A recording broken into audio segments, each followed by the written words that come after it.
Hello, friends. Welcome to episode 317 of Better Than Before Breast Cancer with the Breast Cancer Recovery Coach.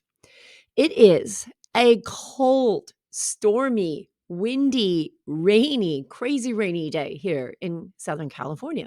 And I know a lot of people don't think that it gets really cold and rainy and stormy here, but it does. And especially when you're used to moderate weather, it's really cold. But what better thing for a cold, rainy winter day than a story, right? I have been asked many times recently. It's kind of surprised me how many times someone has asked my story. And I tend to forget. I mean, obviously, I live my life, so I know my story. And I have clients that I've worked with for years. And I've talked about it on the podcast. So I just kind of think people know my story. But I forget. The last time that I told it, well, one, the original time I told my story was over 300 episodes ago. And who goes back and listens from number one? I don't even know what number one said anymore. And then the second time that I caught everybody up on what was going on was over 3 years ago now. Yeah. It's so wild when I think that it was October 3 years ago. So October, November, December, January, February. So almost 3.5 years now since my second diagnosis. Man, it's so wild. But during that time, and since my first diagnosis was in 2011, so this July will be 13 years since my first diagnosis, so much has changed in that time. I've changed so much in that time. I have learned so much in that time, met so many amazing people. And so I thought, well, gosh, if that many people are asking me what my story is, what my history is, maybe I'll catch y'all up and retell it. But I want to retell it and share with you some of the really big revelations I've had as I've worked to support my body to heal from breast cancer and from the side effects of breast cancer treatment and menopause and aging, because it's been 13 years. I was 48 in my original diagnosis. I turned 60 this last November. Amazing how time goes by. So, something that I've been thinking about a lot lately is just the kind of the psychological way that I approach healing and how my mindset has changed, my approach to health has changed, and I'll fill you in on that. And I'm going to give you this kind of where I'm at now in my head with the way I think about healing. And I'll offer that story to you as well. And hopefully it'll resonate with you. It may give you something to think about that works for you when you consider your body and your healing. So, first of all, you listen to this podcast, you know, my name is Laura Lummer, the breast cancer recovery coach. When I started off, I knew I wanted to work with breast cancer survivors. And actually, if we did go back to episode number one, I believe that the original title of this podcast was Let Your Lifestyle Be Your Medicine, because I was a health coach, a certified personal trainer. I had a degree and a certification in health coaching. I was a yoga teacher. I'd been through Ayurveda college. And so I just kind of looked at healing from a whole lifestyle perspective. And so I started off saying it's all about lifestyle, right? So we need to let our lifestyle be our medicine, which I still 100% believe. But over time, as things became more clear on what I was doing and what I was focusing on and who I was working with, even the title of the podcast has evolved. It's from Let Your Lifestyle Be Your Medicine to the Breast Cancer Recovery Coach to now Better Than Before Breast Cancer with the Breast Cancer Recovery Coach, because I spent a lot of years putting a lot of stuff behind that name, the Breast Cancer Recovery Coach. So I didn't want to completely leave it off the title of the podcast. Anyway, so my original diagnosis, I was 48 years old. It was July of 2011. And the way I discovered I had breast cancer was a beautiful sunny morning, a July 3rd morning, an extended weekend because of the holiday. I woke up in my adorable brand new condominium.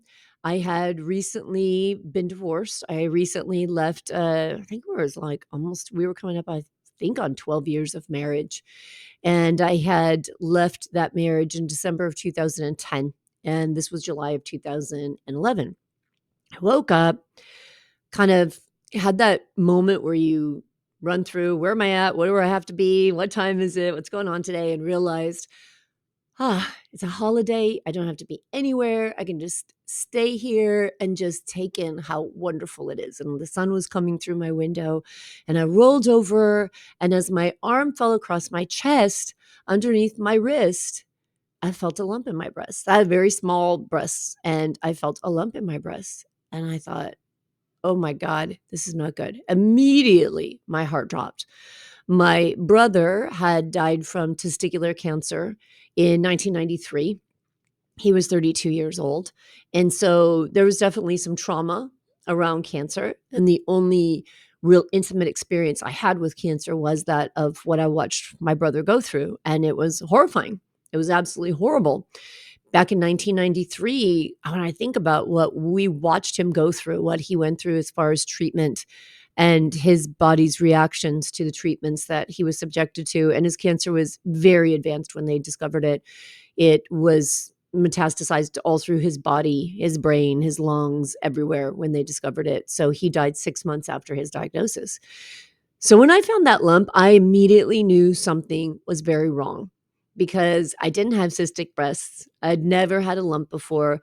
And because I had really small breasts and I was athletic, and I just thought I would have noticed that. It wasn't like you hear sometimes where people say, "Oh, there was this little bump and I thought it was a cyst and I just waited and then it got bigger." No. Literally, I didn't feel anything, or I would swear to you there was nothing there, and then suddenly there was this lump.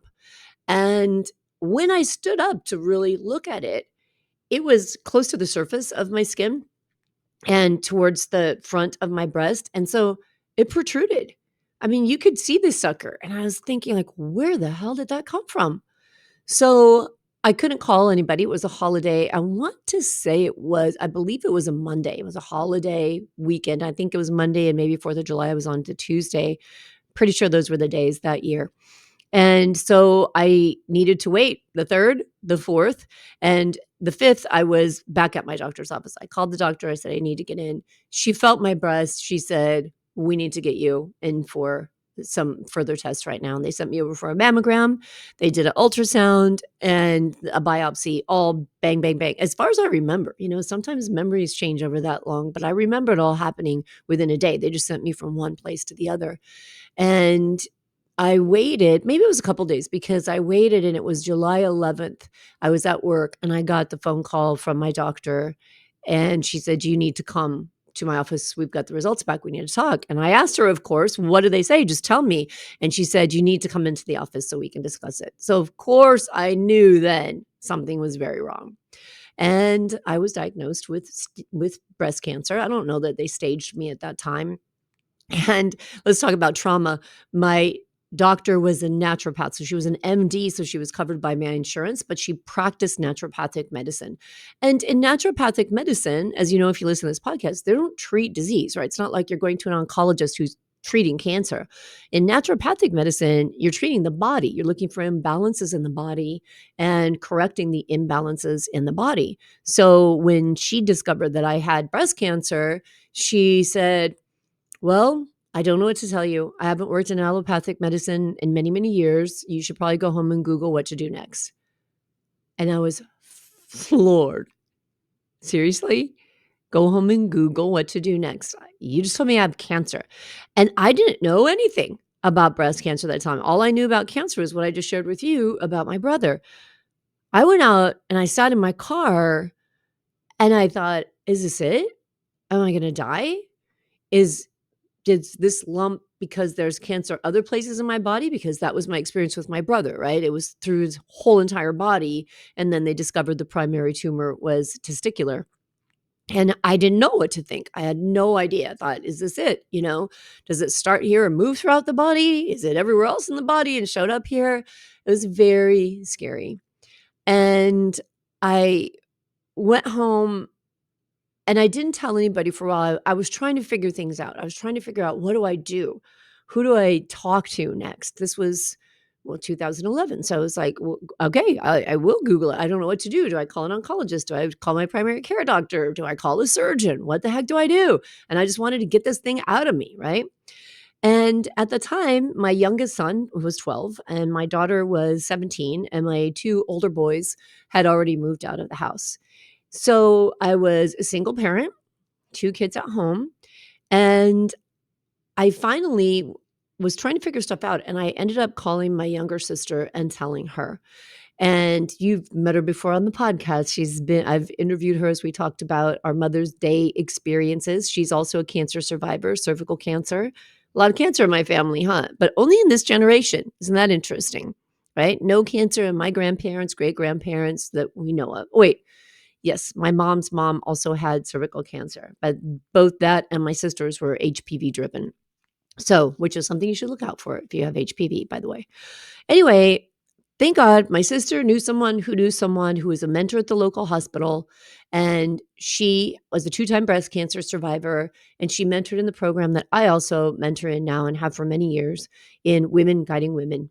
And we are connected with women who are newly diagnosed with breast or gynecological cancer, depending on our own experience, and then support them through the process of understanding the next steps, understanding what to do and processing what they're experiencing. I thank God for her every day. I haven't seen her, since that first couple months. We talked 2 times and I never saw her again, but she literally changed the direction of my life. She calmed me down, she gave me direction, she helped me think straight, she answered my questions, and then I started the process. I went through a lumpectomy. I made the decision to have a lumpectomy, and this is interesting too, especially lately because now I would say this has always been something I was aware of, but in the last several months, it's been a glaring thing that I see is an obstacle, a barrier, a challenge to the way we women respond to our health and make choices about our treatment. And it breaks my heart.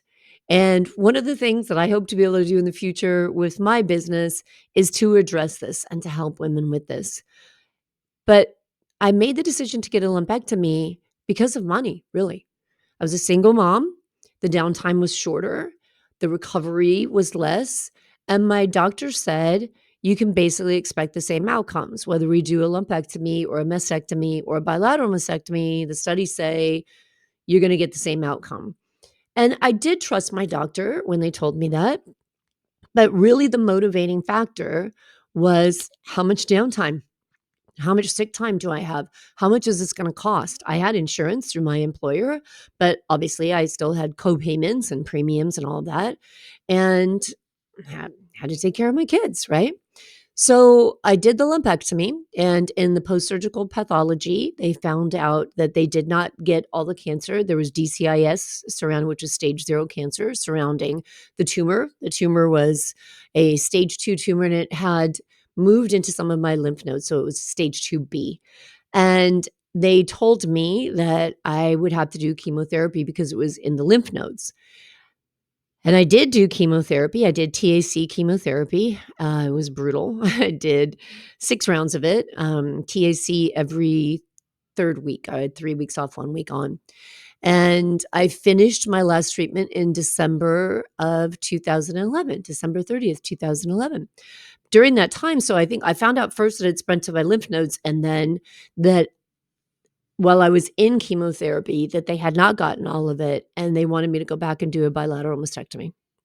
So that following March, I said, I wanted to take a couple of weeks off, and I wanted to really do everything I could to support my body to feel better. I was exhausted from chemotherapy. I was in a lot of pain. I had a lot of nerve damage, hands, feet, legs from chemotherapy, a lot of digestive issues. It was a rough road. And I wanted to take a couple of months to let my body recover before I went back into surgery.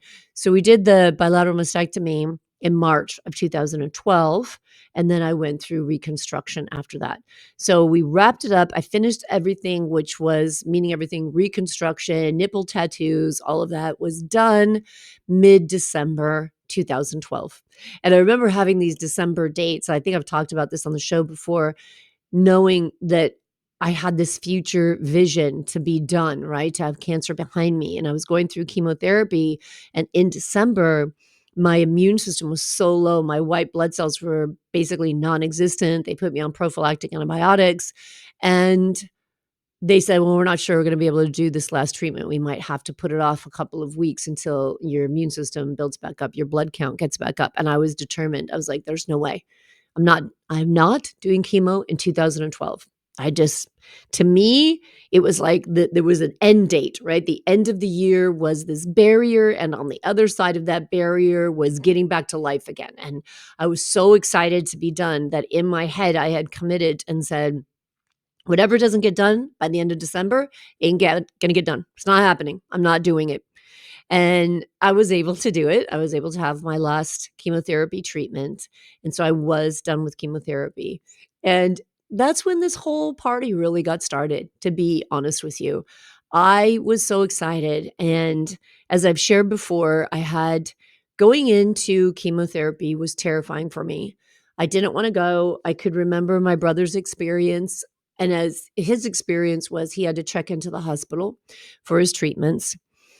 He was in the hospital 5 days. This is how severe it was, and it's interesting because he had some of the same chemotherapy agents that I had, and yet the experience he had was just horrific because he didn't have all the pharmaceutical drugs in 1993 that I had in 2011 that helped me and help all of us get through chemotherapy in a very different way than it was not that long ago.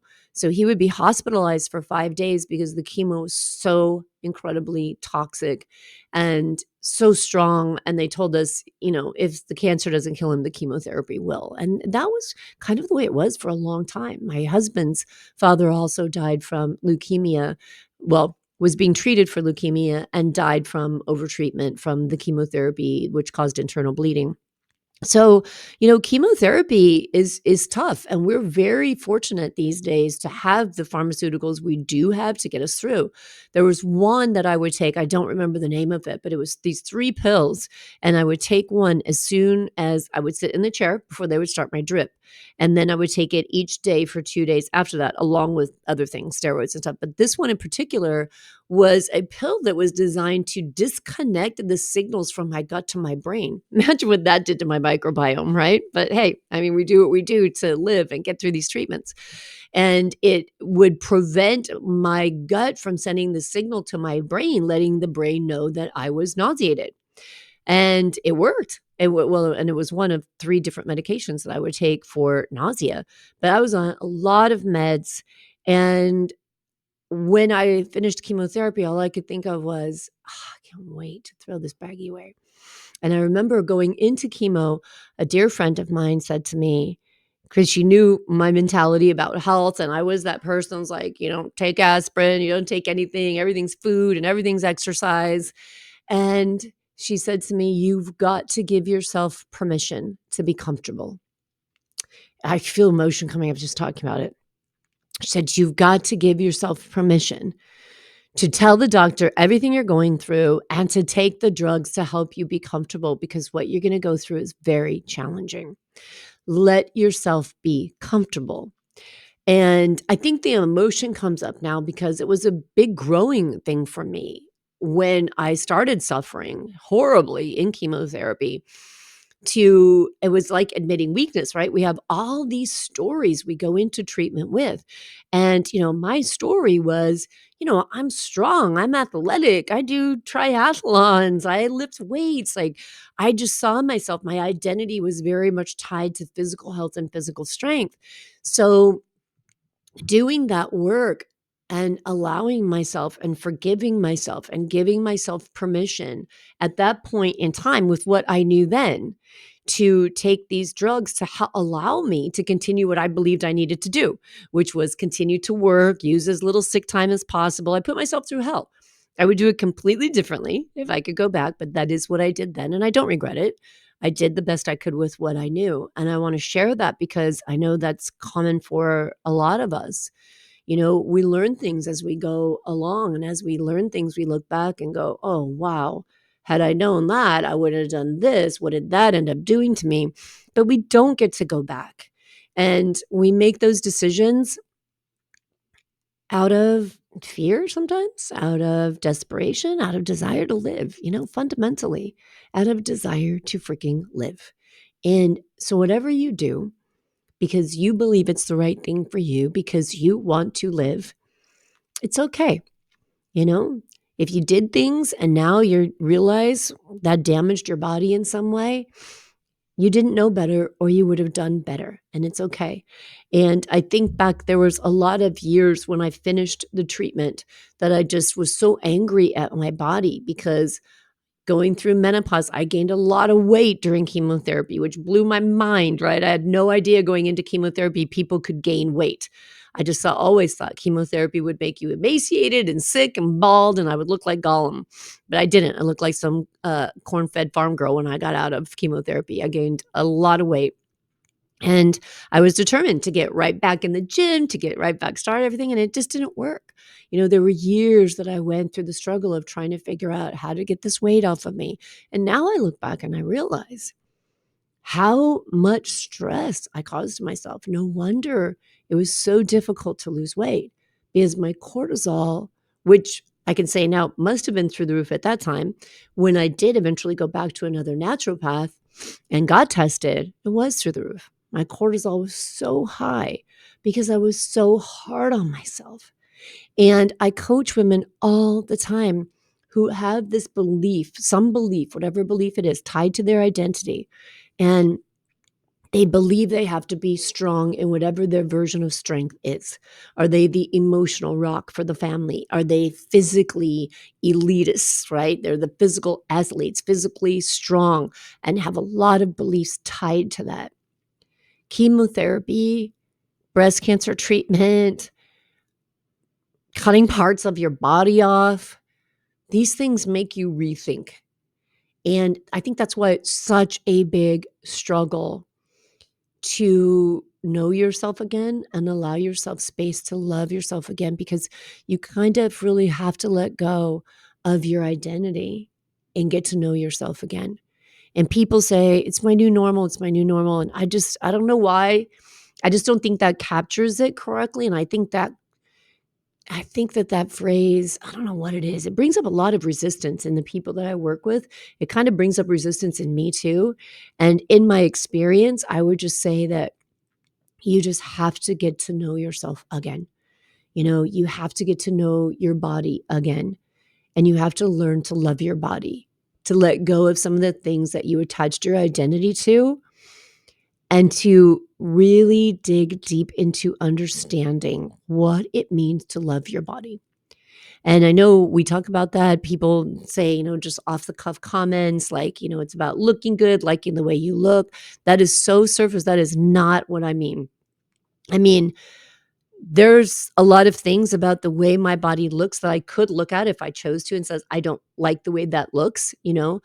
I could say that, but I choose not to put my energy into that. When I talk about loving this body, I mean the miracle that it is, what it has brought me through, how it has managed to heal through so many things. And I've done a lot of work to support it, but thank you so much for responding to it.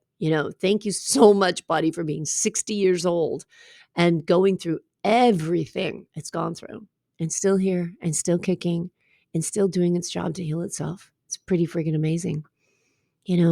So that is what started me on the road to become a coach for breast cancer survivors. That struggle in that period right after my first treatment and being part of the mentor group at the local hospital here allowed me to meet so many other women when I realized we're all struggling with the same thing.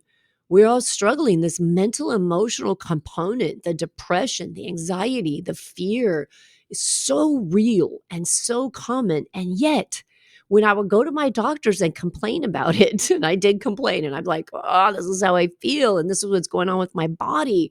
My immune system was shot. I got shingles 3 times in a row after I finished chemotherapy. I got it. It got better. Like 3 weeks later, I got it again. My immune system was just wrecked. And I was constantly fighting, inflammation and pain. And I'd go to my oncologist and I'd go to my doctor and they'd say, I don't hear that. That doesn't have anything to do with chemotherapy. And I felt like I was out of my mind. I felt like I was crazy. I'm like, "How could you say that to me? I didn't have any of these things. Now I have all of these things." And I'd say, "Well, your hormones have changed because you went into menopause." And I couldn't argue with that because I was in chemically induced menopause. I was in insane hot flashes all the time. But getting to know this group of women and these mentors and the women that we watched going through treatment and we supported going through treatment, I knew for sure I wasn't alone. And I met all these women who would say, "That happens to me. That's what my doctor told me. That's what happened to me. I thought it was crazy. My doctor told me it wasn't normal or it wasn't because of chemotherapy." And that's when I decided to give a voice to that space, to let other women who went through what I went through what so many women I had met went through, to let them know you're not alone. You're not crazy. This is real. This is really happening to you. Now what? Now what do we do? And it started to work for me. I dug in. I went back to college. I got a degree in healthy lifestyle coaching.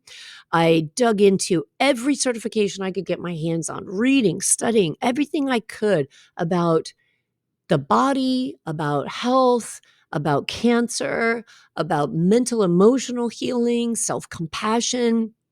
And it was really the book Radical Remission, I think, that gave me the biggest shift because it was that book that broke through a barrier for me and helped me see through this fight mentality. The fight mentality, the warrior mentality, the I don't know, everything pink ribbon. And I don't mean to say that in a derogatory way. There's a tremendous amount of great things that the pink ribbon movement does.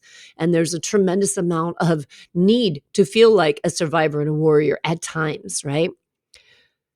But that energy of fighting, it does not lead to healing.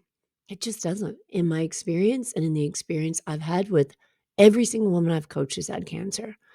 Because fighting means resistance. And what are you fighting? You're fighting your own body.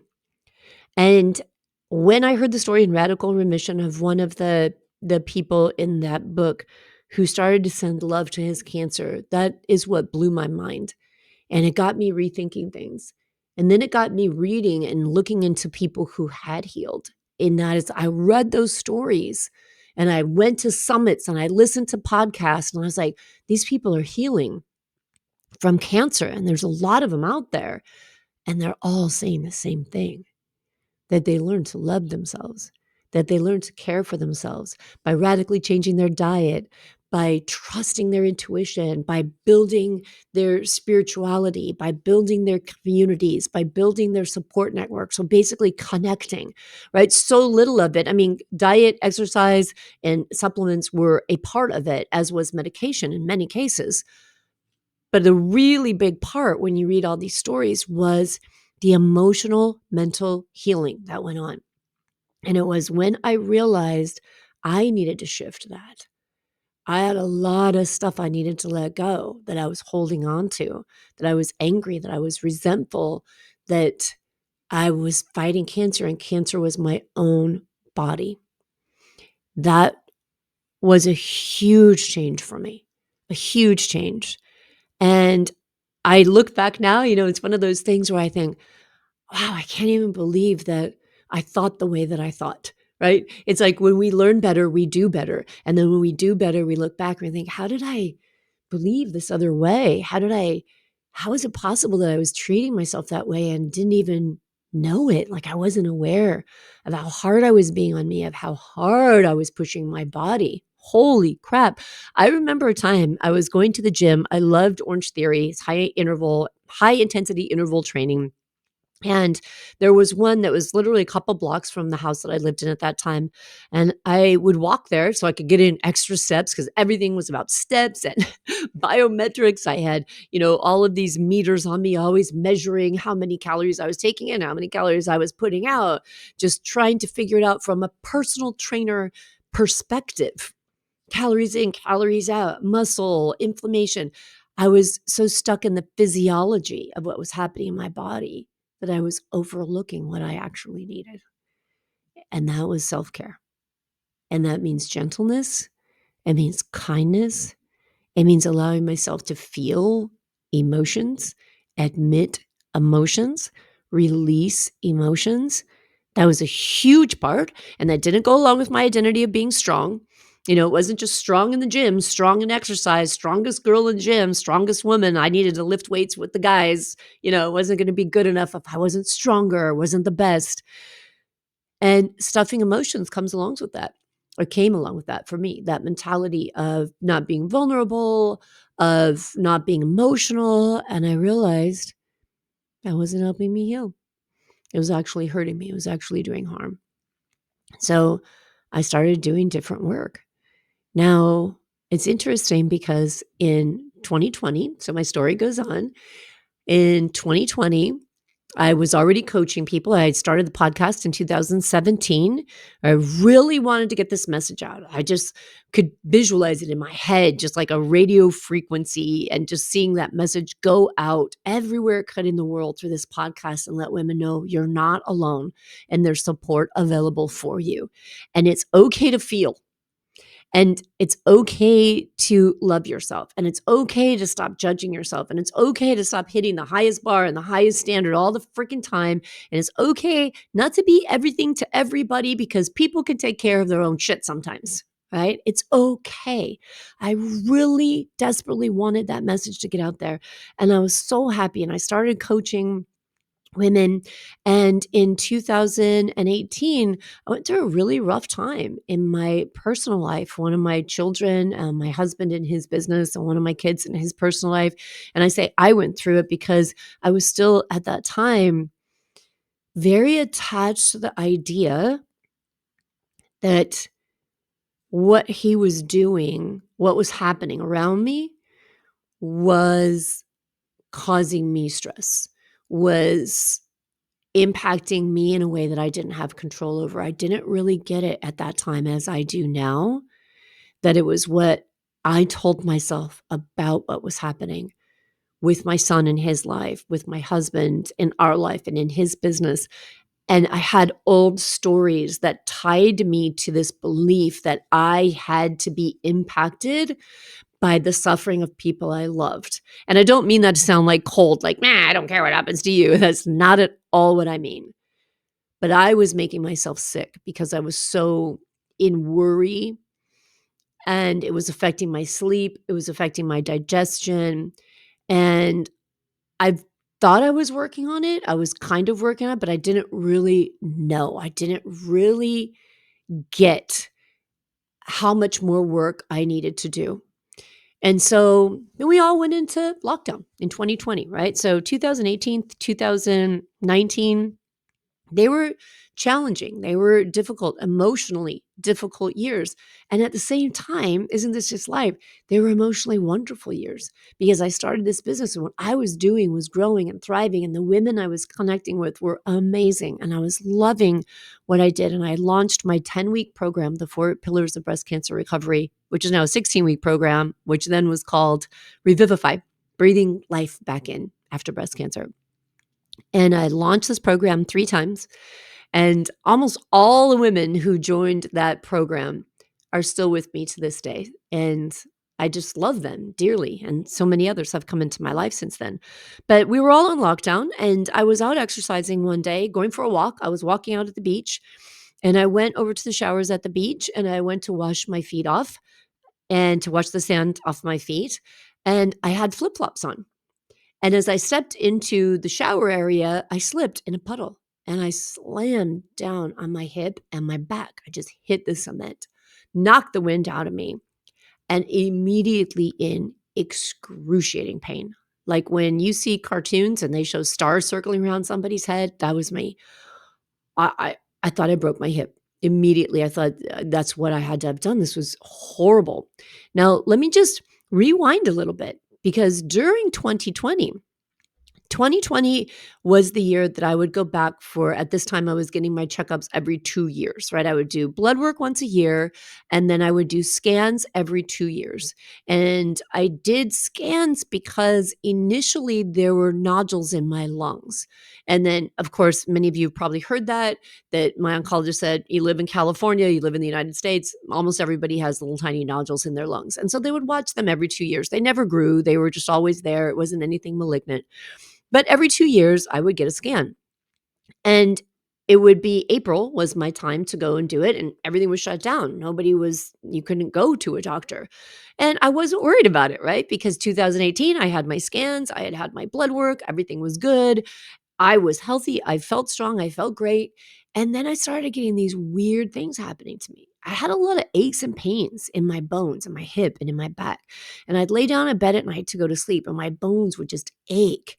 And I thought it was just because I was really lifting heavy weights at that time. I was loving lifting heavy weights, and we have this mentality too that I think oftentimes doesn't serve us, that as we get older, aches and pains are normal. We're just supposed to be in pain. So I just thought, I'm old and I'm lifting heavy weights, right? Silly.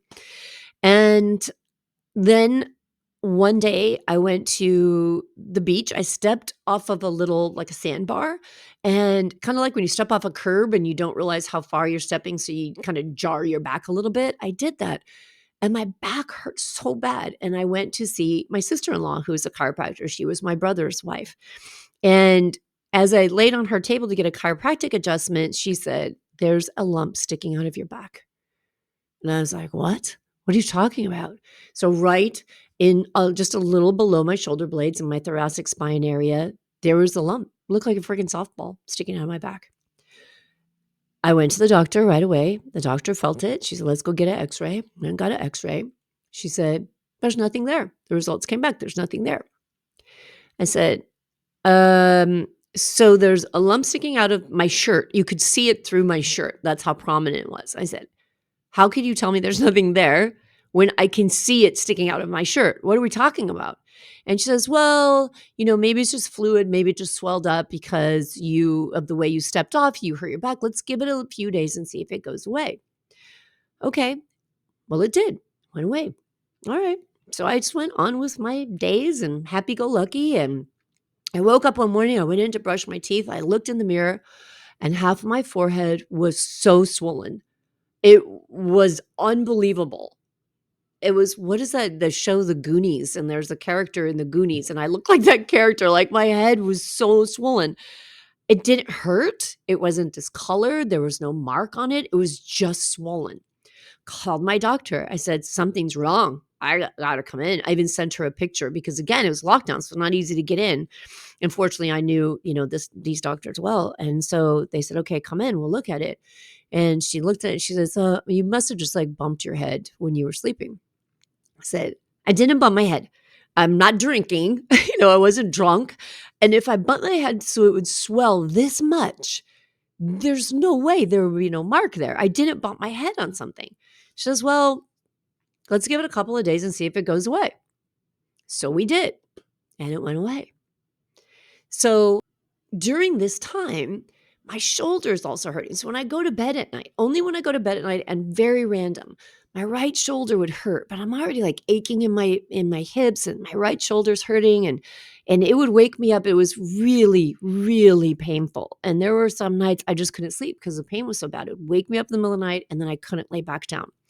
But it was very random. Went to the doctor 2 different times.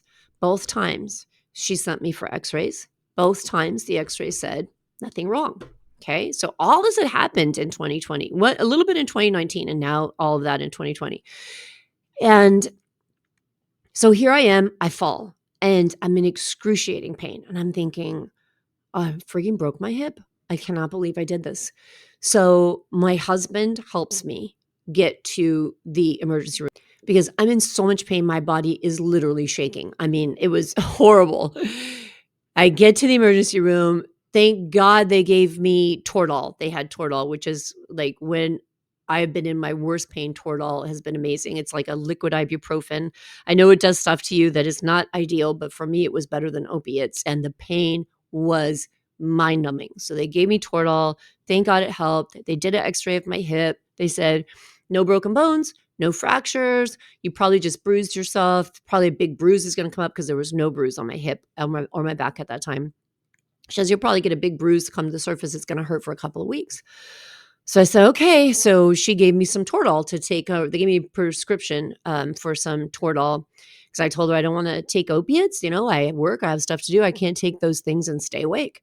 So fast forward, The pain does not get much better. It's a really rough several weeks, really rough. And I'm very blessed in that I have what's called a hydration room close by me. And I can go to the hydration room where I can get liquid IVs and Toradol injections.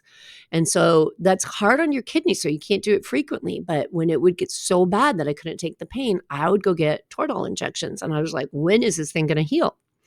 So about 6 weeks goes by and I'm meeting a friend of mine. And at this time we could dine again. And there was a restaurant here where we could sit outside and eat.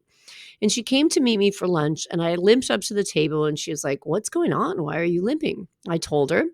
And her husband is an orthopedic surgeon. She says, "We need to get you in to see him. You should not be in this much pain for that long." So I go in to see him. He looks at my previous x-rays. He kind of does a physical exam of my hip. He says, "Let's get an MRI. Let's look a little deeper. Maybe you tore some soft tissue or something when you fell," because there was never a bruise. A bruise never surfaced. So I said, "Okay." And I went and got the MRI. And it was interesting because it was the day that I was doing a webinar. I had done a webinar and I was enrolling people in my 10-week coaching program. And I was sitting here, it was a Sunday, and I had enrolled people in the program. I was super excited. I'd done multiple webinars. This was the last one. The program was opening the next day. And as I was wrapping up the webinar, well, when I got off, I looked at my phone and there were text messages from my friend and from her husband and missed voice call. There were voice messages. And so I thought, oh no, because they had told me if the tear is big enough and causing this much pain, I would need to maybe have surgery. And I did not want to go through surgery. I did not want to, go through all the things that are involved in surgery.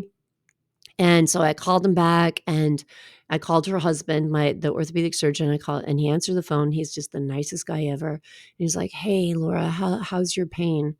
And I said, "Oh, I mean, as long as I don't stand on my leg, it's good. How bad's the tear?" And he starts hemming and hawing because this is not what orthopedic surgeons do. And it's not what someone who's your good friend usually has to do, right? And he says, "Well, I'm seeing a lot of inflammation inside the head of your femur and several lesions." Boom, right? There's the buzzword. Lesions? What the hell? Lesions means tumors. And I said, "Whoa, hold on.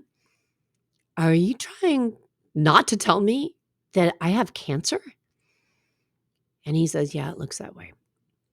And so I said, "Okay, all right. Well, he's an orthopedic surgeon. What do they do? Hip replacement." So I said, "Okay, all right. Well, it's okay. You know what? It's in the hip. It's in the head of the femur. Let's go in. Let's take the hip out. Let's put a new hip joint in. Boom. Let's get back to work, right? Let's get back to life. Let's not worry about this." And he says, his wife calls me, my friend, and she says, "I'm on my way over." And she says, "I'm bringing lunch and I'm coming over." And so she did. She's a freaking amazing human being. They both are. She comes over, she brings lunch, and I'm limping around my house, doing whatever I'm doing. I'm super excited. I'm starting this program. It starts the next day. I can't wait to support these women. And she brings me crutches. And she says, "You need to get off of that leg." And I said, "Well, I mean, I stay off it as much as possible because it hurts to step on it." And she says, "No, you need to be off your leg. You need to be on these crutches." And she says, "Give me a piece of paper." And she starts drawing a picture of my hip and describing what's going on. And she says, "Probably because you're so strong and you lift so much weight, the outside of your bone is already so strong." Because I'd also already had a bone density test as well, which came back normal. And she said, your bone, the cortex of it, the outside of it is so strong. That's probably the only reason your hip is not broken right now. And if that hip breaks, you're in big trouble." And she says, "And it's literally, if you step the wrong way, your hip could break. You got to stay off the leg, no matter what." So I was like, how frustrating. Fine, I'll stay off my leg, right? She jumps in. She was a guardian angel for me. She calls other doctors she knows who are friends of hers because it's 2020. It's October 2020. It's still really difficult to get into doctors and see doctors. And she knows more than she's telling me at that point in time from what she sees and what her husband saw on the MRI. She knew I needed to get in quickly. She knew more than I knew, and she didn't want to really say everything until we had a plan, until I knew what was going on. She didn't know the extent, but she knew that there was something I shouldn't be messing with here. So she gets me set up with appointments and full body scans and MRIs, full body MRIs, full body CT scans, an oncologist, all of this stuff. Helps me get it all lined up. And I go and I do all of the tests. And I think it was a Thursday that I did the tests. And I'm sitting there with my husband. It's a Sunday.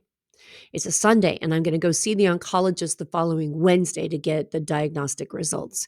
And she calls me and she says, listen, I got to tell you, I've got the test results back and I'm going to tell you what they are only because I don't want to tell you this without a plan. I'm not an oncologist and I want you to hear from your oncologist, but I need you to understand that you can't be moving around. And I'm like, what in the world? I'm so excited because my son had moved and I'm going to go out to Colorado. I'm going to fly out to Colorado the following week. I'm seeing the oncologist on Wednesday. The following Monday, I'm flying to Colorado for a week. I'm going to see his new house. I haven't seen him in a couple months. And I said, okay, why can't I move? And she starts listing. And she says, you have cancer in, as I already knew, my left hip, pelvis, femur, right hip, pelvis, femur, lumbar spine, thoracic spine, 3 of your left ribs, your forehead, your shoulder blade, your chest is full of fluid, and the pericardium, the tissue around your heart, is full of fluid. You're in serious condition right now. And I'm floored. I'm absolutely floored because on the one hand, I'm thinking, what are you talking about? Like, I walk a couple of miles a day. I work out all the time. I mean, my hip hurts and I haven't been doing any squats since I hurt my hip for the last several weeks, but how's this possible? How's this happening to me? This can't be real. This cannot be real. And then at the same time, I'm thinking, I'm going to freaking die. Holy shit. I have cancer everywhere. What the hell? And I'm just in shock, right? Absolute shock. And so, of course, I listen to her. I take her seriously. I, thank God, go and see a wonderful oncologist. He starts me on a program right away. He sends me in. We drain 1.5 liters of fluid out of my chest. Crazy. I have a video of it though, because I love stuff like that. Like, I would love if I could go back in time, I'd be a surgeon because I was like absolutely fascinated by the human body. And this wonderful nurse, when they went in to drain my chest, I asked her, could you take a picture of it for me? Because they put a tube through your ribs in your back and then they connect it to this big glass bottle and they drain all this fluid. And it was still so unbelievable to me that I thought, there's not going to be any fluid there. Like, there's no way. I'm not incapacitated in any way. And my oncologist said to me, he goes, I'm in shock that you can speak. People with this much fluid in their chest, they can't even hold a conversation.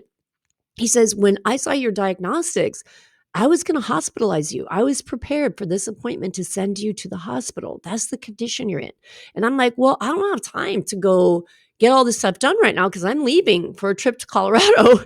And he says, you're not going anywhere. I don't think you understand the serious position you're in right now. And so he schools me again, right? So I cancel the trip to Colorado, which was very heartbreaking. And I go and I ask this nurse, will you take pictures of me? Let me see this stuff because I don't believe there's that much fluid. There's no way because I feel so good. It can't be true. 1.5 liters of fluid. And she tells me your lung is partially collapsed.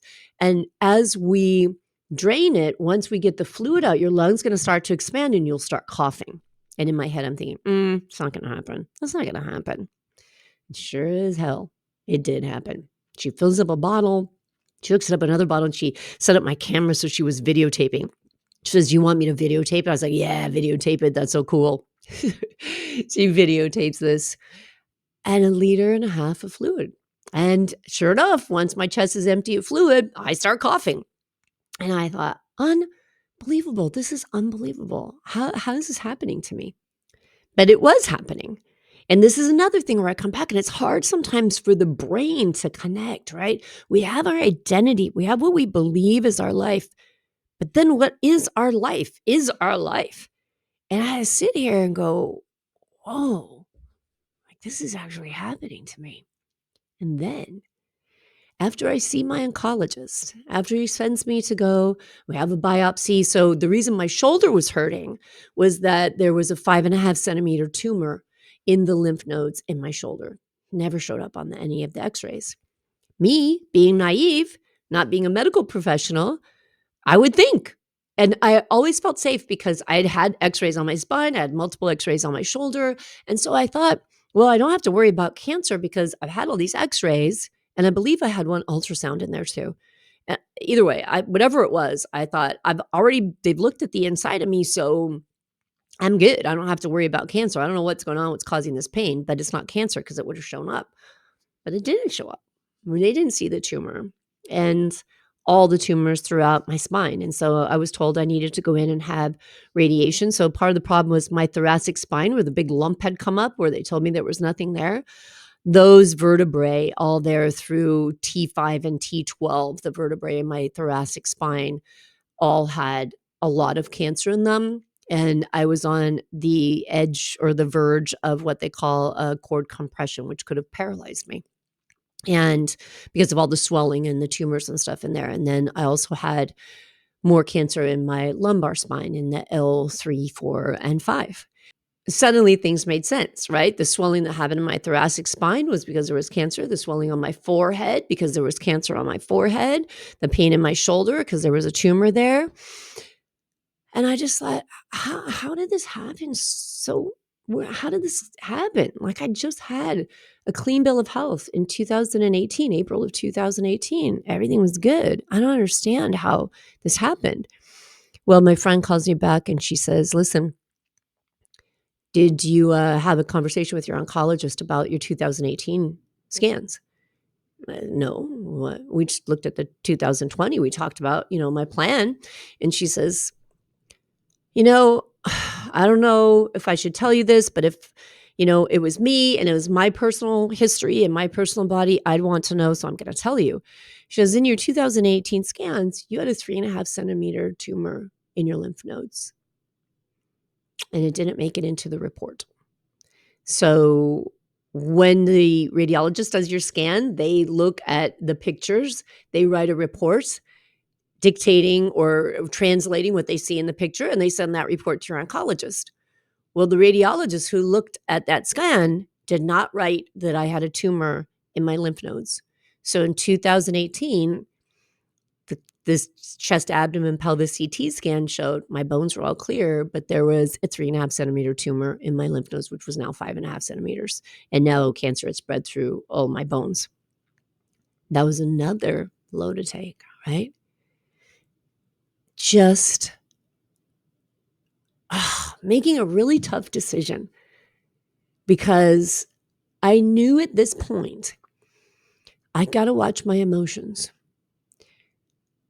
It's hard not to feel betrayed and angry when you hear something like that, but I had to make a decision.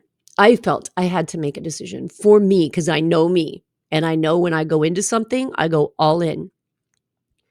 Was I going to go after the doctor who didn't tell me that I had cancer? And as a result of that, cancer is spreading untreated in my body for nearly 2 years. Or do I put all my energy into figuring out how to heal? And my husband, my kids, my family were furious, as you could imagine. And they all wanted to fight. And I had to spend some time with that and just say, you know what? I'm not going to do it. I can't do it. I can't divide myself and fight and go through what I know is involved in legal battles, especially when you're fighting a hospital. And this physician was at a really well-known hospital in Orange County, and he was the head of a big radiology department. And I knew what I would be up against. And I said, those kinds of emotions, I can't be putting myself through that right now. I have to be able to continue what I've already learned is so critical for this emotional release. I have to stay in a place that supports healing. And that was the decision that I made.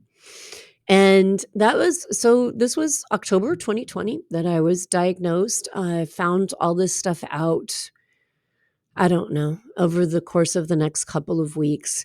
And by the beginning of 2021, so I went through radiation, 30 rounds of radiation on my left hip and on my spine so I could get off the crutches. That was all through the end of 2021 or 2020. And then in 2021, I just made a decision. It was like, I'm going to dig into everything I can about emotions. And although I was already a health coach and I was already coaching people, I signed up for a certification at the Life Coach School. And I went through that because I had been a part of and been coached by lots of coaches at the Life Coach School. I've been a student there for some time, and I wanted to be certified in their tools because they dig so deep into your emotions and managing your emotions. And so I made a commitment to make a really big investment into going into that certification program. And, I think all of it was part of my healing. As I look back now and I see this was all a part of my healing. It was all a part of me learning to bring myself together. And what I mean by that is not get my shit together, but understand. And this is the story at the very beginning. I didn't expect to talk this long. It's a really long podcast. This was the story I was going to tell you at the very beginning. Through all of this, through all of these experiences, I just feel like I was always led to the right thing at the right time. I'm a lifetime learner. I need information. I need data. Study is important to me. Information is important to me. And it always led me to the right place to learn. And I was open to learning, open to coaching, open to doing things that were uncomfortable. And that I think is important. I talk about this on the show a lot. If you want to change and grow, you've got to be willing to feel anything that's going to come up. And a lot of stuff that comes up is super freaking uncomfortable. You've got to be willing to feel all the feels because that supports your healing. So I did go through the life coach school, and it's, people are looking like, okay, what? You have advanced stage 4 cancer, and now you're going into this 6-month-long study program. And then when I got out of that, I joined a year-long study program with Naisha Winters. I had read The Metabolic Approach to Cancer. I'd read and reread Radical Remission. I'd read Radical Hope, the second book. I was just so focused on healing. And I had followed Naisha Winters. I'd read her book, The Metabolic Approach to Cancer. I was so focused on what do people who have stage 4 cancer, I don't care what kind of cancer it is, how do they heal? What do these people do?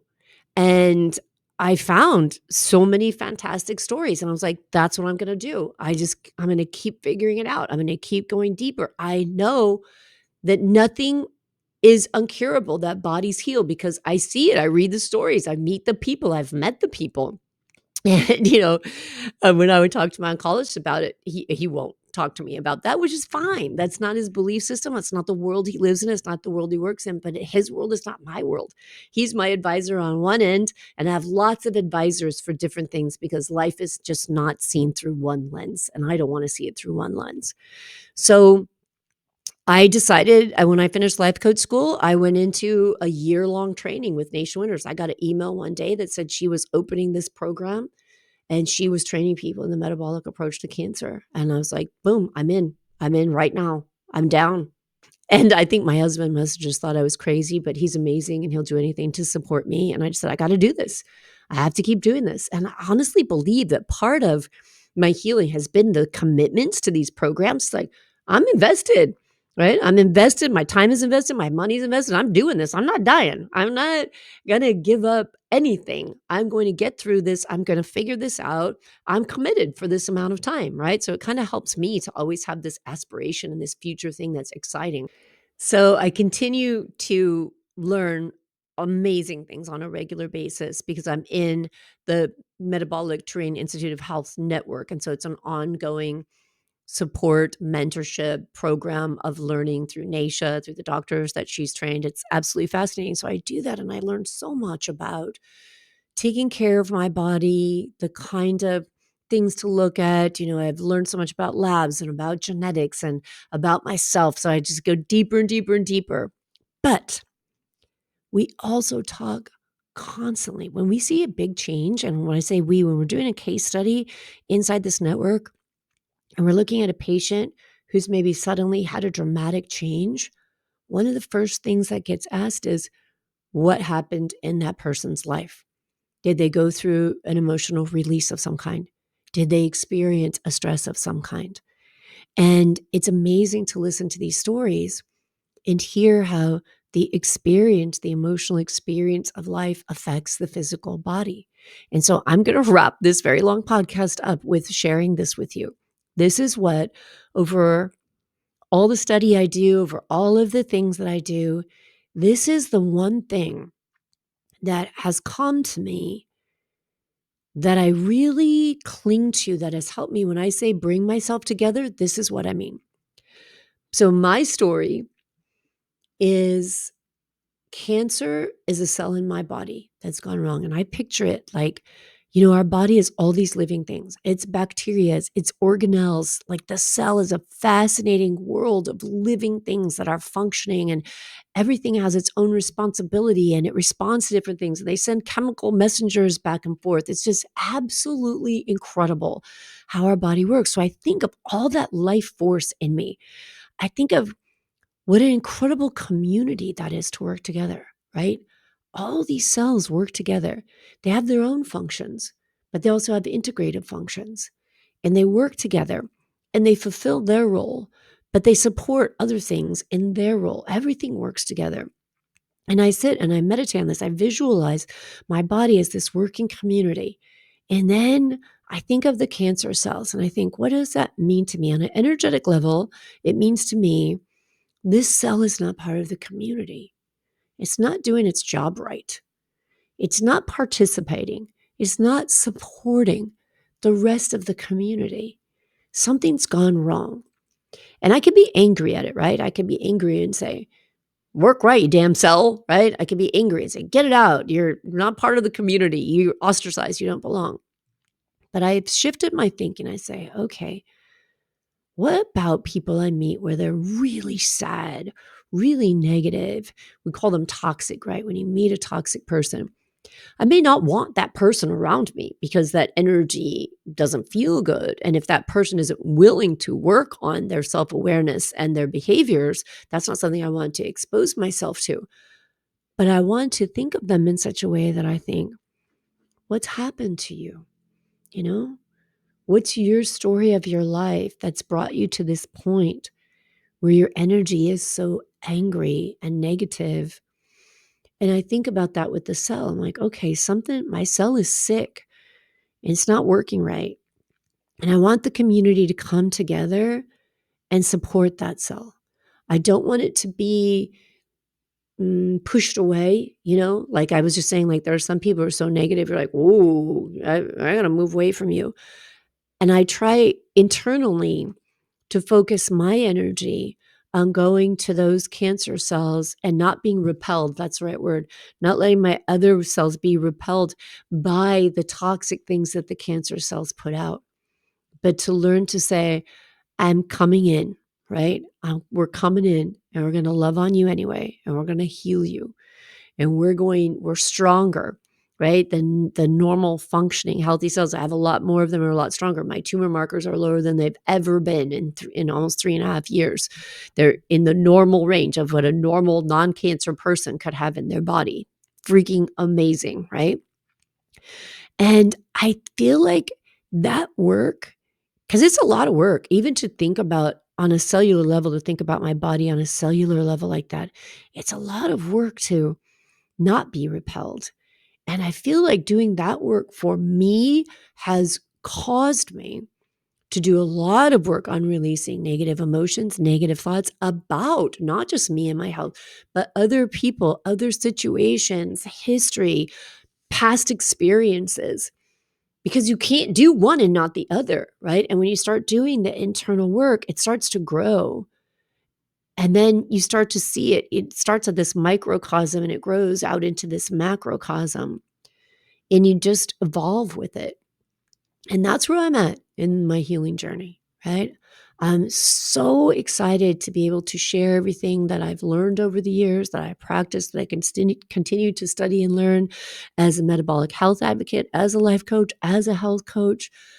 because I know what is possible for us as survivors. I know what we go through because I'm pretty sure I've been through it all now at this point. I know what we go through and I know what we're capable of. And we're capable of so much. And I didn't change the name of this podcast to Better Than Before Breast Cancer for no reason. Like, it took a lot of thought and a lot of time. But I realized that's the message that I want to put out there. And not everyone will have the healing some people get, and not everyone will have the results that I get. But does healing always have to mean curing? Because I would say to you, I have healed a tremendous amount over the past almost 13 years now on multiple levels. And I feel really good about that. And I still remain hopeful that my body will be healed also, will heal itself completely. It's working on it and it's doing a great job of it. And of course, I love that idea. But it's, again, like anything else in life, it's really more about not achieving the goal, although achieving the goal is amazing and would be fantastic, but it's about who you become on your way to that goal. And I gotta say that cancer has caused me to really become, you know?